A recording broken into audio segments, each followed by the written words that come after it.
Seth, what did you feel like went wrong down the stretch there? You guys missed your final 7 shots. I just think we over-dribbled a lot throughout the game. I just had a lot of silly turnovers, which Pitt definitely executed on. So, I feel like we take away half of that. Take away half of our forced shots that we kind of forced up from. It was over-dribbling, just the ball just being stagnant, whatever it was. We take that away, half that away, and it's a different game. Seth, when you talk about the over-dribbling, what do you think leads to that? Like, what breaks down in the offense to where you feel guys just Yeah, we'll have our primary and second actions, and we'll have our primary and secondary actions, and then I think we just maybe rely on one thing too much after that, and it's really just as simple as that. Seth, you guys are up 4 with 6.5 minutes left. They outscore you 14-2 to close the game. This has happened a lot this year. How do you wrap your arms around something like that to kind of understand why it happens so often?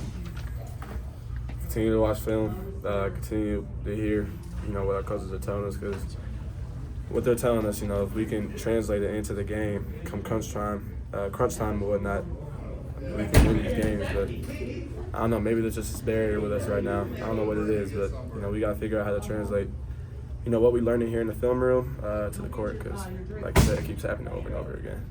Seth, apologies if this has already been asked. Just got down here, but Pitt started switching screens in the second half, switching everything. How did that affect you guys offensively? I don't know. It probably made our ball movement more stagnant. We had to force a lot more tough shots in the second half. And like I said, we just started over-dribbling because we saw they were switching, and we just kind of tried to do too much one-on-one, leading to late shot clocks, late force shots, whatever it is. So I guess it threw us off. I didn't really realize. Is it a matter of over-dribbling or not dribbling with a purpose? That's what over-dribbling is. Yeah.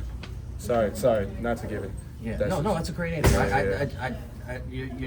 You're standing in place dribbling instead of. Yeah, over-dribbling is not dribbling with a purpose. Absolutely. Gotcha. Sorry.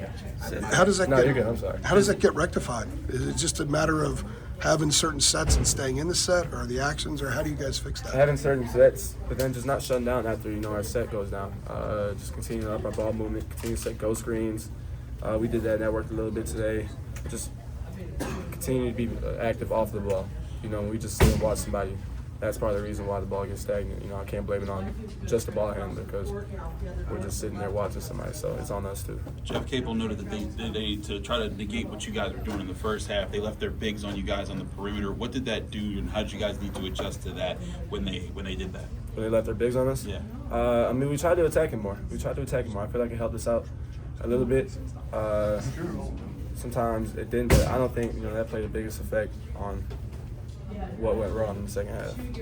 Does it make it particularly frustrating, Seth, when you see how you guys did fight on the boards? I mean, you out-rebounded them by 10 without Jay Wash out there. I mean, does that make it this one harder to sort of digest when you know how active you were in that area? Absolutely.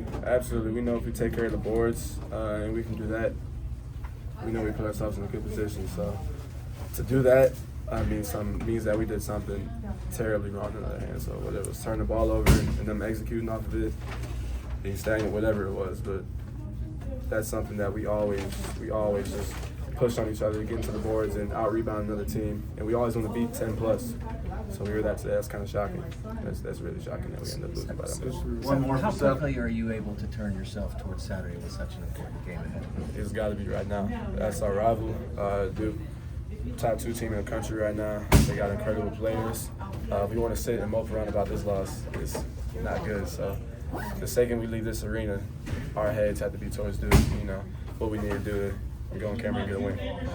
So you guys had a 4-game stretch of 4 consecutive wins. These last 3 losses in 4 games. Just what do you think you played a lot of close ones, obviously, but I guess what do you think's kind of changed in the last 4? I don't know. I know we haven't shot the ball as well in these last 3-4 games. I had a terrible shooting night. I made 2 or 3 more shots. Maybe it's a different game. Whatever the fact is, I know we haven't shot the ball as well, but I really don't know. Yeah. Thanks, Seth. Appreciate it.